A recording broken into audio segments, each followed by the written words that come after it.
আসসালামু আলাইকুম। সম্মান দ্বিতীয় বর্ষের শিক্ষার্থীরা, তোমাদের সবাইকে অনেকদিন পর আন্তরিক প্রীতি শুভেচ্ছা জানিয়ে আজকের অনলাইন ক্লাসে আমি ফারজানা জেসমিন, সহযোগী অধ্যাপক, রাষ্ট্রবিজ্ঞান বিভাগ, ঢাকা কলেজ, ঢাকা। তোমাদের সঙ্গে আমি rural development programs and strategy, বাংলাদেশের স্থানীয় সরকার ও পল্লী উন্নয়ন, এই সাবজেক্টের এই পেপারের পল্লী উন্নয়ন কর্মসূচি ও কৌশল এই অধ্যায় সম্পর্কে আমি আগে আলোচনা করেছিলাম। এটা রেস্ট অফ যে বাকি টপিকসগুলো আছে আজকে এইগুলো সম্পর্কে ডিটেলস বলবো।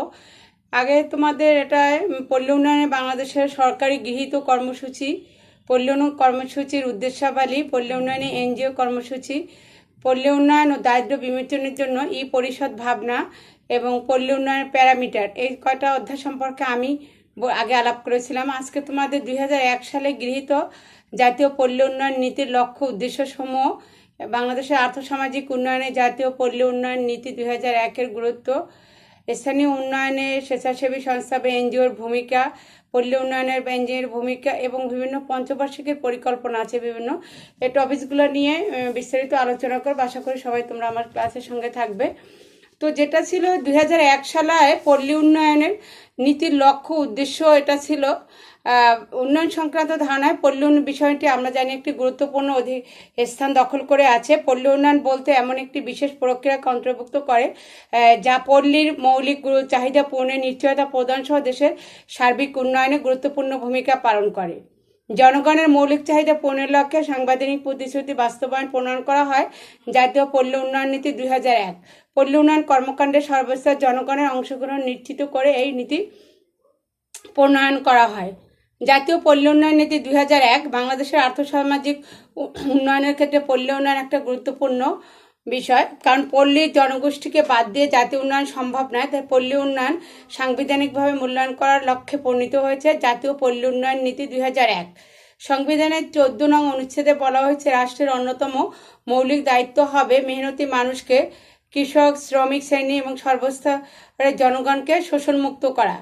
এই নীতির প্রধান লক্ষ্য হচ্ছে দারিদ্র্যমুক্ত সমাজ গড়ে তোলা, যেখানে কোনো বৈষম্য থাকবে না।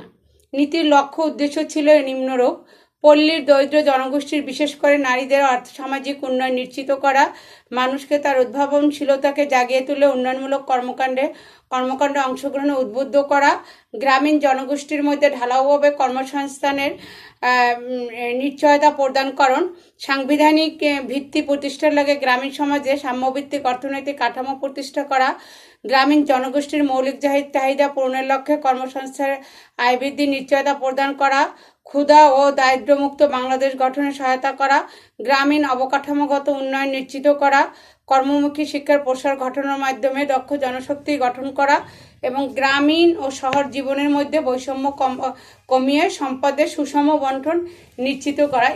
এটা ছিল 2001-এর যে পল্লী উন্নয়ন নীতি ছিল, তার লক্ষ্য উদ্দেশ্য ছিল। তো বাংলাদেশের আর্থসামাজিক উন্নয়নে 2001 যে পল্লী উন্নয়ন নীতি ছিল, এর গুরুত্ব ছিল দারিদ্র্য বিমোচন করা। এখানে ছিল দারিদ্র্য বিমোচন করা। তো আমাদের বলা হয় poverty is the curse of any country, অর্থাৎ দরিদ্র কোনো জাতির জন্যই কাম্য নয়, দারিদ্র সকল জাতির উন্নয়ন এবং অশান্তির মূল। এটার জন্য ডক্টর মোহাম্মদ ইউনূস বলছিলেন, দারিদ্র শান্তির জন্য হুমকি স্বরূপ। শান্তির সাথে দারিদ্র্যের অবিচ্ছেদ্য সম্পর্ক রয়েছে। বিশ্বের প্রায় 94% আয় মাত্র 40% লোকের পকেটে, আর বাকি 60%-এর আয় মাত্র 40 জনের জীবনযাপন করছে। বাকি 60%-এর আয়ের মাত্র 40% জনগণ জীবনযাপন করছে। এই বৈষম্যের জন্য দারিদ্র্যের হার ক্রমশ বৃদ্ধি পাচ্ছে। এই নীতি প্রণয়ন করে সমবন্টনের ভিত্তি নিশ্চিত করে দারিদ্রতা হ্রাস করার জন্য কাজ হাতে নেওয়া হয়েছে। তারপর জনগণের অংশগ্রহণ বৃদ্ধি। একটি দেশের সার্বিক উন্নয়নের জন্য সে দেশের সর্বস্তরের জনগণের অংশগ্রহণ নিশ্চিত করা অপরিহার্য। নারী পুরুষ সকলের অংশগ্রহণের ভিত্তিতে উন্নয়ন নিশ্চিত করা সম্ভব, কিন্তু আমাদের দেশে অংশগ্রহণ এখনও নিশ্চিত করা সম্ভব হয়ে ওঠে না। তাই নীতিমেলার মাধ্যমে জনগণের অংশগ্রহণকে, বিশেষ করে গ্রামীণ দারিদ্র জনগোষ্ঠীর অংশগ্রহণ নিশ্চিত করার কথা বলা হয়েছে। তারপর গ্রামীণ শিক্ষার উন্নয়ন। গ্রামীণ শিক্ষা ব্যবস্থার উন্নয়নে ব্যতীত পল্লী উন্নয়ন সম্ভব নয়। পল্লীর জনগোষ্ঠীর সচেতনতা বৃদ্ধি, দক্ষতা বৃদ্ধি, কর্মক্ষম জনশক্তি বৃদ্ধির ক্ষেত্রে গ্রামীণ শিক্ষার উন্নয়ন অবশ্যম্ভাবী। গ্রামীণ জনগণকে তাই শিক্ষিত করা নীতির অন্যতম একটা কার্যক্রম। কৃষি অর্থনীতির উন্নয়ন। উন্নয়নশীল দেশগুলোর মধ্যে বাংলাদেশের অর্থনীতির প্রাণ হচ্ছে কৃষি, তাই কৃষিকে পাশ কাটিয়ে উন্নয়ন সম্ভব নয়। নীতিমালাতে কৃষির সার্বিক উন্নয়নের কথা বলা হয়েছে। এখানে বলা হয়েছে পল্লী উন্নয়নের জন্য গ্রামীণ কৃষির উন্নয়ন নিশ্চিত করতে হবে। নারীর ক্ষমতায়ন। নারী ক্ষমতায়ন একটা গুরুত্বপূর্ণ পদক্ষেপ, যার মাধ্যমে গ্রামীণ নারীদের অধিকার নিশ্চিত করা হয় এবং তাদের ন্যায্য অধিকার প্রতিষ্ঠা করা হয়। পল্লী উন্নয়নের জন্য অপরিহার্য হচ্ছে নারীর ক্ষমতায়ন নিশ্চিতকরণ। এই উন্নয়নকে সম্পৃক্ত করতে হলে তাদের যথাযথ অধিকার নিশ্চিত করা অপরিহার্য। গ্রামীণ শিল্পের বিকাশ। শিল্প একটি দেশের প্রাণকেন্দ্র। গ্রামীণ শিল্পের উন্নয়ন ব্যতীত পল্লী উন্নয়ন সম্ভব নয়। পল্লী অঞ্চলের শিল্প বলতে কুটির শিল্প ও মাঝারি শিল্পের প্রসার ঘটাতে হবে। এই নীতিমালাতে কুটির শিল্প, মাঝারি শিল্পের উন্নয়নের কথা বলা হয়েছে। পল্লীর অবকাঠামোগত উন্নয়ন। একটি দেশের অবকাঠামোগত উন্নয়ন যেমন রাস্তাঘাট, কালভার্ট, যোগাযোগ ব্যবস্থা, অর্থনৈতিক কর্মকাণ্ড ব্যবস্থাপনা প্রভৃতির উন্নয়ন প্রয়োজন। পল্লী উন্নয়নের জন্য অপরিহার্য বিষয় হচ্ছে পল্লীর অবকাঠামোগত উন্নয়ন নিশ্চিত করা, কারণ অবকাঠামোগত উন্নয়ন পল্লীর অর্থনীতিকে সচল রাখবে।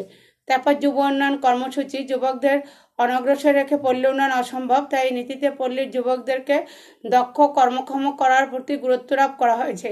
গ্রামীণ যুবকদের কাজে লাগাতে যুব অধিদপ্তর কর্তৃক বিভিন্ন কর্মসূচি হাতে নেওয়া হয়েছে। আঞ্চলিক উন্নয়ন কর্মসূচি। পল্লী উন্নয়নের জন্য এলাকাভিত্তিক বিশেষ উন্নয়নের প্রতি গুরুত্ব আরোপ করা অপরিহার্য, তাই আঞ্চলিক উন্নয়ন বিষয়ক বিভিন্ন প্রকল্প গ্রহণ করা অপরিহার্য। এরপর জনসংখ্যার নিয়ন্ত্রণ। জনসংখ্যা নিয়ন্ত্রণের জন্য পল্লী উন্নয়ন একটা গুরুত্বপূর্ণ ভূমিকা আছে। পল্লী উন্নয়নের জন্য পল্লী জনগোষ্ঠী নিয়ন্ত্রণ আবশ্যক, কারণ অতিরিক্ত জনগণ দেশের দারিদ্র্য বৃদ্ধিতে এবং অনুন্নয়নে সহায়তা করে।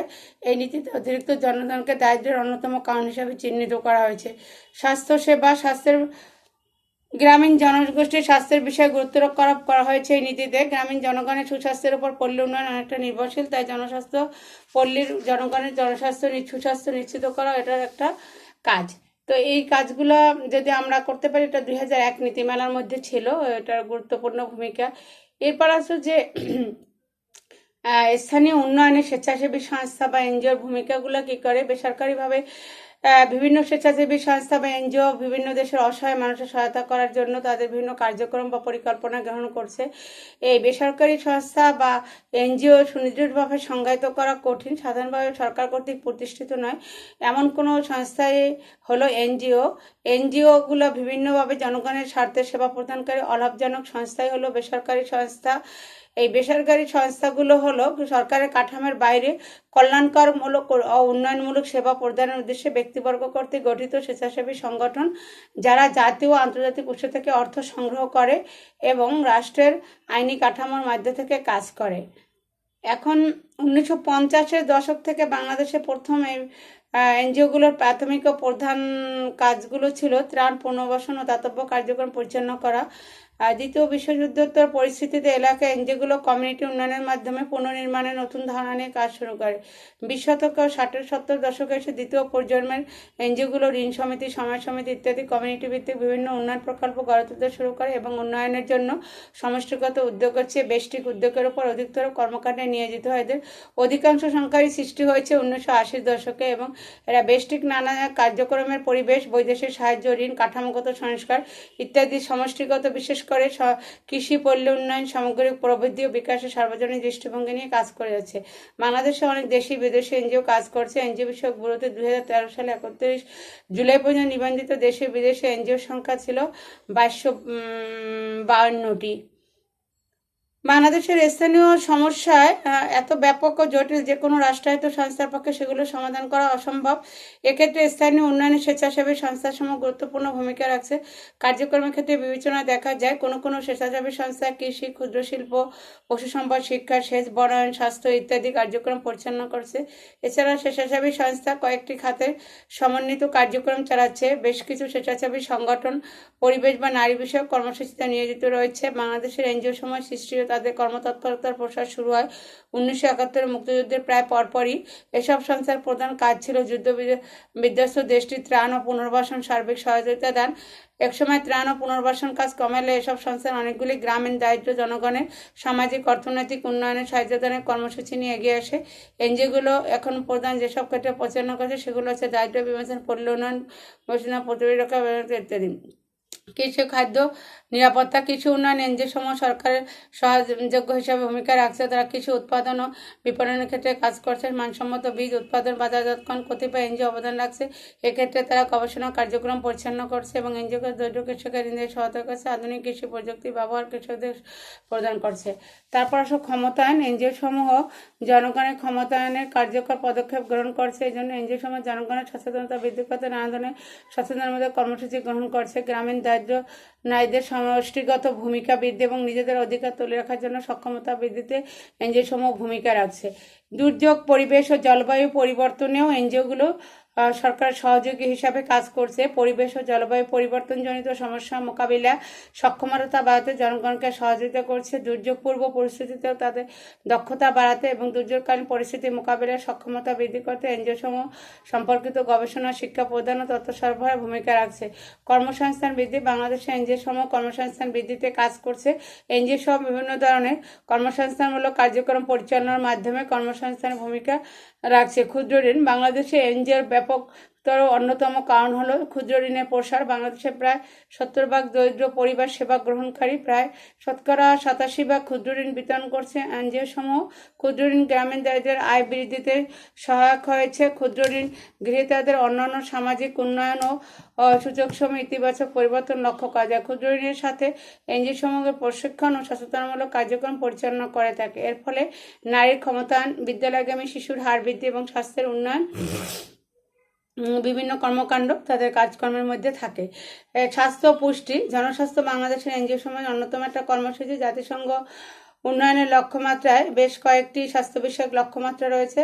এগুলোর মধ্যে ছিল মাতৃ স্বাস্থ্যের উন্নয়ন, শিশু মৃত্যু হ্রাস, এইডস সহ অন্যান্য সংক্রামক রোগের প্রতিরোধ। 2020 সাল নাগাদ এই লক্ষ্যমাত্রা অর্জনে সরকারের সাথে এনজিও সমূহ কাজ করছে। প্রাথমিক স্বাস্থ্যসেবা প্রদানে এনজিও সমূহ ভূমিকা রাখছে। এনজিও সমূহ কার্যক্রমের ফলে দেশে অপুষ্টিজনিত সমস্যা উল্লেখযোগ্য হারে হ্রাস পেয়েছে। ত্রাণ ও পুনর্বাসন। স্বাধীনতা উত্তর ত্রাণ ও পুনর্বাসন কার্যক্রমের মাধ্যমে বাংলাদেশে এনজিও সমূহের ব্যাপক কার্যক্রম শুরু হয়। বাংলাদেশ একটি দুর্যোগ প্রবণ দেশ। প্রতি বছরই এদেশে বন্যা, ঘূর্ণিঝড়ের সম্মুখীন হয়। সব দুর্যোগে এনজিও সমূহ সরকারের পাশাপাশি ত্রাণ ও পুনর্বাসন কার্যক্রম পরিচালনা করে থাকে। শিক্ষা। বাংলাদেশে এনজিও সমূহ শিক্ষা কার্যক্রম পরিচালনা করে থাকে। যে সকল সুবিধা বঞ্চিত শিক্ষার্থী আনুষ্ঠানিক শিক্ষা গ্রহণ করতে পারে না, তাদের শিক্ষা কার্যক্রমে এই সকল এনজিওগুলো পরিচালনা করে থাকে। শিক্ষা কার্যক্রম পরিচালনাকারী এনজিও সমূহ যে এলাকার মূলধারা শিক্ষা কার্যক্রম নেই সেখানে প্রাথমিক বিদ্যালয়ে শিক্ষা দিয়ে থাকে। প্রায় 15 লক্ষ শিশু এনজিও পরিচালিত প্রাথমিক বিদ্যালয়ে যায়। ব্র্যাকের মতো এনজিও প্রাক প্রাথমিক শিক্ষা কার্যক্রম পরিচালনা করে। মাধ্যমিক পর্যায়ে শিক্ষার্থীদের পড়াশোনার পাশাপাশি চাহিদাভিত্তিক প্রশিক্ষণ দান করে দক্ষ জনশক্তি গড়ে তোলায় এনজিও সমূহ গুরুত্বপূর্ণ ভূমিকা পালন করে। এভাবে এনজিওগুলো সরকারের পাশাপাশি থেকে পল্লী উন্নয়নে জনগণকে বিভিন্ন রকমের সেবামূলক কাজ, শিক্ষা, স্বাস্থ্য এগুলো দিয়ে সাহায্য সহযোগিতা করে থাকে। এরপরও দেখো আরও বিভিন্ন ফিল্ড ওয়ার্কের মধ্যেও তারা কাজ করে। বাংলাদেশে গ্রামীণ জনগোষ্ঠীর যে এগুলো আছে এগুলোর মধ্যে এনজিওগুলো বাংলাদেশে কর্মরত এনজিওগুলোর প্রধান কাজ হলো গ্রামের বিত্তহীন জনগোষ্ঠীর মধ্যে আগে বলছে ক্ষুদ্র ঋণ প্রদানের ব্যবস্থা করা এবং এর মাধ্যমে তাদের আত্মকর্মসংস্থানের সুযোগ সৃষ্টির মাধ্যমে বেকার সমস্যার সমাধান করা। গ্রাম অঞ্চলের স্বাস্থ্য ব্যবস্থার উন্নয়ন ও জনসংখ্যা নিয়ন্ত্রণে বিভিন্ন এনজিও গুরুত্বপূর্ণ ভূমিকা পালন করে। এনজিওগুলো গ্রামের দরিদ্র জনগণকে বিশেষ করে শিশুদেরকে টিকাদান, প্রাথমিক স্বাস্থ্য পরিচর্যা, পুষ্টি বিষয়ক জ্ঞানদান, স্যানিটারি স্ল্যাব নির্মাণ প্রভৃতি কর্মসূচির মাধ্যমে গ্রাম স্বাস্থ্য ব্যবস্থা উন্নয়নে গুরুত্বপূর্ণ অবদান আছে। এছাড়া পরিবার পরিকল্পনা সম্পর্কে জনগণকে অধিকতর সচেতন করে তোলার মাধ্যমে জনসংখ্যা নিয়ন্ত্রণে গুরুত্বপূর্ণ ভূমিকা পালন করছে। তারপরে আসো যেটা ছিল বাংলাদেশের কর্মরত এনজিওগুলো প্রতি বছরই বন্যা, ঘূর্ণিঝড়, জলোচ্ছ্বাস, দুর্গত লোকদের সাহায্যে এগিয়ে আসে। প্রাকৃতিক দুর্যোগ, ক্ষতিগ্রস্ত দুর্জনকে খাদ্য, বস্ত্র, ওষুধ, চিকিৎসা, সাহায্য গৃহ নির্মাণ করে এসব কাজে সহায়তা করে থাকে। তারপর বাংলাদেশের গ্রামীণকারী প্রায় অশিক্ষিত, কুসংস্কার ও অশিক্ষিত জনগোষ্ঠীর আর্থ সামাজিক উন্নয়নের জন্য শিক্ষার আলোর প্রয়োজন হয়। এনজিওগুলো দেশের প্রচারিত পাঠ্যসূচি শিশুদেরকে শিক্ষা প্রদান ছাড়াও উপ আনুষ্ঠানিক শিক্ষা কার্যক্রমের মাধ্যমে বয়স্কদের মধ্যেও শিক্ষা দান করে থাকে। সেচ ব্যবস্থার সম্প্রসারণ, সেচ যন্ত্রপাতি ক্রয়, বিভিন্ন উপকরণ সরবরাহ, বিনামূল্যে স্বল্পমূল্যে কৃষকদের মধ্যে সার, বীজ সরবরাহ প্রভৃতি কার্যক্রমের মধ্যে এনজিওগুলো কৃষি উন্নয়নের ক্ষেত্রে বিশেষ ভূমিকা পালন করে। বাংলাদেশের কর্মরত এনজিও সমূহ গ্রামের দারিদ্র অশিক্ষিত জনগণকে নিজেদের ভাগ্য উন্নয়ন, নিজেদেরকে সচেষ্ট হওয়ার জন্য উদ্বুদ্ধ করেন, মহিলাদের অধিকার সম্বন্ধে আইনত পরামর্শ প্রদান, অবহেলিত জনগোষ্ঠীর মধ্যে সচেতনতা সৃষ্টি প্রভৃতিতে অংশগ্রহণ করে। বাংলাদেশের গ্রামীণ কুটির শিল্পের উন্নয়নেও এনজিও সমূহ গুরুত্বপূর্ণ ভূমিকা পালন করে। গ্রাম অঞ্চলের নতুন কুটির শিল্প স্থাপন, কুটির শিল্পের কাঁচামাল, যন্ত্রপাতি, প্রয়োজনীয় অন্যান্য উপকরণ সরবরাহ এবং দারিদ্র কুটির শিল্পীদের মাঝে ঋণ সরবরাহ করা কুটির শিল্প উন্নয়ন এনজিওগুলো সক্রিয় ভূমিকা পালন করে। এগুলোর আলোচনার প্রেক্ষিতে আমরা দেখি যে পল্লী উন্নয়নের সকল সমস্যা প্রতিবন্ধ দূর হবে, যে এর গতিটা ত্বরান্বিত হবে যখনই গ্রামীণ উন্নয়নের লক্ষ্যে প্রশাসনিক বিকেন্দ্রীকরণের নীতি গ্রহণ করা প্রয়োজন হয়ে যায় এবং এই নীতি নির্ধারণ গণমুখী নীতির ফলে পল্লী উন্নয়নের গতিকে ত্বরান্বিত করা সম্ভব হয়ে পড়ে। এরপর বিভিন্ন পঞ্চবার্ষিকী পরিকল্পনার পদক্ষেপ ছিল। প্রথম পঞ্চবার্ষিকী পরিকল্পনায় যে প্রথম ছিল ওই যে ফার্স্ট 5 ইয়ার যে প্ল্যান ছিল, 1971 সালে বাংলাদেশ স্বাধীন হওয়ার পর থেকে অর্থনীতি পুনর্গঠনের জন্য পল্লী উন্নয়নের উপর অধিক গুরুত্ব দেওয়া হয়। গ্রামীণ উন্নয়নের জন্য স্থানীয় সরকার পল্লী উন্নয়ন সমবায় মন্ত্রণালয় নামে একটি পৃথক মন্ত্রণালয় গঠন করে। মন্ত্রণালয় পল্লী উন্নয়নের বিভিন্ন পঞ্চবার্ষিকী পরিকল্পনা প্রণয়ন করে। এই পরিকল্পনার পদক্ষেপগুলো ছিল, 1 নম্বর ছিল সুষম বন্টন নিশ্চিত করা। প্রথম পঞ্চবার্ষিকী পরিকল্পনা উৎপাদনের সুষম বন্টন নিশ্চিত করাই ছিল গ্রামীণ উন্নয়নে গৃহীত পদক্ষেপ সময়ের মধ্যে অন্যতম। তারপর 2 নম্বরে ছিল স্থানীয় সংগঠনে অংশগ্রহণ, স্থানীয় সব মানুষের অংশগ্রহণ নিশ্চিত করাই ছিল প্রথম পঞ্চবার্ষিকী পরিকল্পনার অন্যতম উদ্দেশ্য। 3 নম্বর ছিল সমবায় সংগঠন গড়ে তোলা। কৃষক ও ভূমিহীনদের আর্থসামাজিক উন্নয়নের জন্য সমবায় সংগঠন গড়ে তোলার জন্য প্রথম পঞ্চবার্ষিকী পরিকল্পনা পদক্ষেপ গ্রহণ করা। 4 নম্বর ছিল যথাযথ পরিকল্পনা গ্রহণ। প্রথম পঞ্চবার্ষিক পরিকল্পনার স্বনির্ভর অর্থনীতি গড়ে তোলার জন্য যথাযথ পরিকল্পনা গ্রহণের জন্য পদক্ষেপ গ্রহণ করা যায়। তারপর প্রয়োজনীয় ভৌত কাঠামো গঠন। প্রথম পঞ্চবার্ষিক পরিকল্পনায় পল্লীর আর্থসামাজিক উন্নয়নের জন্য বন্যা নিয়ন্ত্রণ, সেচ প্রযুক্তি প্রবর্তন, প্রয়োজনীয় ভৌত কাঠামো গঠনে পদক্ষেপ গ্রহণ করা হয়। দ্বিতীয় পঞ্চবার্ষিক পরিকল্পনার যে পদক্ষেপ ছিল সেটা ছিল 1971 সালে বাংলাদেশ স্বাধীন হওয়ার পর থেকে অর্থনীতিকে পুনর্গঠন করার জন্য পল্লী উন্নয়নের উপর অধিক গুরুত্ব দেওয়া হয়। গ্রামীণ উন্নয়নের জন্য স্থানীয় সরকার পল্লী উন্নয়ন সমমন্ত্রণালয় থেকে একটা মন্ত্রণালয় গঠন করা। এই মন্ত্রণালয় পল্লী উন্নয়নে বিভিন্ন পঞ্চবার্ষিক পরিকল্পনা প্রণয়ন করে। দ্বিতীয় পঞ্চবার্ষিক পরিকল্পনার যে পদক্ষেপগুলো ছিল সেগুলো ছিল, 1 নম্বরে ছিল এলাকাভিত্তিক উন্নয়ন কর্মসূচি গ্রহণ। দ্বিতীয় পঞ্চবার্ষিক পরিকল্পনায় বাংলাদেশের গ্রামীণ উন্নয়নের জন্য এলাকাভিত্তিক উন্নয়ন কর্মসূচি গ্রহণ করা হয়। 2 নম্বর ছিল সমন্বয় কমিটি গঠন। দ্বিতীয় পঞ্চবার্ষিকী পরিকল্পনায় বাংলাদেশের গ্রামীণ উন্নয়নের জন্য জাতীয় ও স্থানীয় পর্যায়ে সমন্বয় কমিটি গঠন করা। 3 নম্বর ছিল গ্রামীণ সংগঠন সৃষ্টি। দ্বিতীয় পঞ্চবার্ষিক পরিকল্পনায় বাংলাদেশের গ্রামীণ উন্নয়নের জন্য স্থানীয় পর্যায়ে পরিকল্পনা গ্রহণ এবং বাস্তবায়নের জন্য গ্রামীণ সংগঠন সৃষ্টি করার জন্য পদক্ষেপ নেওয়া হয়। 4 নম্বর ছিল উন্নয়ন কর্মসূচি গ্রহণ। দ্বিতীয় পঞ্চবার্ষিক পরিকল্পনায় বাংলাদেশের গ্রামীণ উন্নয়নের জন্য স্থানীয় সম্পদের সুষ্ঠু ব্যবহারের জন্য স্বেচ্ছাশ্রমের ভিত্তিতে উন্নয়ন কর্মসূচি গ্রহণ করা হয়। তারপর ছিল সমবায় সমিতি স্থাপন। এই পরিকল্পনায় বাংলাদেশের গ্রামীণ উন্নয়নের জন্য জনগণকে সাহায্য সহযোগিতার জন্য দেশব্যাপী একই ধরনের সমবায় সমিতি স্থাপনের পদক্ষেপ নেওয়া হয়। তারপর ছিল তৃতীয় পঞ্চবার্ষিকী পরিকল্পনায় যে পদক্ষেপ ছিল, 1971 সালে বাংলাদেশ স্বাধীন হওয়ার পর থেকেই অর্থনীতিকে পুনর্গঠনের জন্য পল্লী উন্নয়নে গুরুত্ব দেওয়া হয়। গ্রামীণ উন্নয়নের জন্য স্থানীয় সরকার পল্লী উন্নয়ন নামে যে মন্ত্রণালয় গঠন করে সেগুলো তৃতীয় পঞ্চবার্ষিক পরিকল্পনায় বাংলাদেশের গ্রামীণ উন্নয়নের জন্য যে পদক্ষেপগুলো ছিল সেগুলো ছিল, 1 নম্বর ছিল প্রশাসনিক বিকেন্দ্রীকরণ। তৃতীয় পঞ্চবার্ষিক পরিকল্পনায় প্রতিটি মহকুমাকে জেলা এবং থানাকে উপজেলায় উন্নতিকরণের জন্য পদক্ষেপ নেওয়া হয়। পদক্ষেপের নীতি গৃহীত হয়। 2 নম্বরে জাতীয় বাজেটে অধিক পরিমাণ অর্থ বরাদ্দ। তৃতীয় পঞ্চবার্ষিকী পরিকল্পনায় পল্লী উন্নয়নের জন্য জাতীয় বাজেটে অধিক পরিমাণ অর্থ বরাদ্দের পদক্ষেপ গৃহীত হয়। 3 নম্বর ছিল নির্বাচিত প্রতিনিধি দ্বারা স্থানীয় প্রশাসন পরিচালনা। তৃতীয় পঞ্চবার্ষিকী পরিকল্পনায় পল্লী উন্নয়নের জন্য জনগণের নির্বাচিত প্রতিনিধি দ্বারা স্থানীয় প্রশাসন পরিচালনার পদক্ষেপ নীতি গৃহীত হয়। 4 নম্বর ছিল পল্লীর জনগণের জীবনযাত্রার মান উন্নয়ন। তৃতীয় পঞ্চবার্ষিকী পরিকল্পনায় পল্লীর বিদ্যুৎ সরবরাহ, যোগাযোগ ব্যবস্থার উন্নয়ন ও প্রয়োজনীয় কাঠামোর মাধ্যমে পল্লীর জনগণের জীবনযাত্রার মান উন্নয়নের পদক্ষেপ গৃহীত হয়।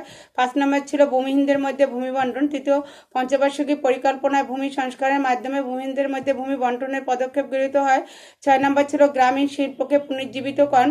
তৃতীয় পঞ্চবার্ষিকী পরিকল্পনায় কৃষির সাথে সাথে অকৃষিখাতে কর্মসংস্থান করে পুঁজি ও অন্যান্য উপকরণের সরবরাহ প্রশিক্ষণের মাধ্যমে পেশাগত দক্ষতা বৃদ্ধি, গ্রামীণ শিল্পকে পুনর্জীবিতকরণের পদক্ষেপ গ্রহণ করা হয়।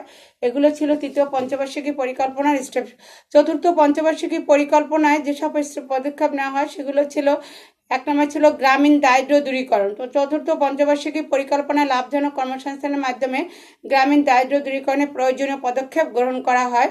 গ্রামীণ প্রতিষ্ঠান সমূহের উন্নয়ন। চতুর্থ পঞ্চবার্ষিকী পরিকল্পনায় গ্রামীণ প্রতিষ্ঠান সমূহের উন্নয়নে পদক্ষেপ গ্রহণ করা হয়। তারপর প্রযুক্তি ও দক্ষতার উন্নয়ন। চতুর্থ পঞ্চবার্ষিকী পরিকল্পনায় উৎপাদনশীল কর্মকাণ্ডে প্রযুক্তি ও দক্ষতার উন্নয়নে পদক্ষেপ নেওয়া হয়। 4 নম্বর ছিল কৃষির উন্নয়ন। চতুর্থ পঞ্চবার্ষিকী পরিকল্পনায় সেচ ব্যবস্থা সম্প্রসারণের মাধ্যমে কৃষি উন্নয়নে পদক্ষেপ গ্রহণ করা হয়। 5 নম্বর ছিল মহিলাদের অংশগ্রহণ নিশ্চিত করা। চতুর্থ পঞ্চবার্ষিকী পরিকল্পনায় পল্লী উন্নয়নে মহিলাদের অংশগ্রহণ নিশ্চিত করার পদক্ষেপ গৃহীত হয়। তারপর অবকাঠামোর উন্নয়ন। চতুর্থ পঞ্চবার্ষিকী পরিকল্পনায় বাজার, রাস্তাঘাট, পুল, কারভার, যোগাযোগ অবকাঠামোতে উন্নয়নের জন্য বিভিন্ন পদক্ষেপ গ্রহণ করা হয়। চতুর্থ পঞ্চবার্ষিকী পরিকল্পনায় বাংলাদেশের গ্রামীণ উন্নয়নের জন্য যে পদক্ষেপ গ্রহণ করা হয়, মূলত মানুষের পল্লী উন্নয়নের জন্য বিভিন্ন সরকারের আমান্য পল্লীর মৌল সমস্যার সময় এখন পর্যন্ত কোনো সুনিশ্চিত সমাধান হয়নি। এখন দেখো তোমরা, পল্লীর উন্নয়নের জন্য যে সরকার কর্তৃক গৃহীত পদক্ষেপগুলো, এগুলো আসলে ভারতকে বাস্তবায়িত করা আমরা অনেকটা দ্রুহ ব্যাপার হয়ে গেছে। তো আমরা বিভিন্ন রকমের টপিক সম্পর্কে আলোচনা করলাম। নেক্সট তোমাদেরকে পরবর্তী ক্লাসে আবার নতুন কোনো চ্যাপ্টার বা অধ্যায় সম্পর্কে আলোচনা হবে। আশা করি পর্যন্ত তোমরা সবাই ভালো থাকবে। আমার জন্য দোয়া করো। তোমরা সবাই ভালো থাকো। আল্লাহ হাফেজ।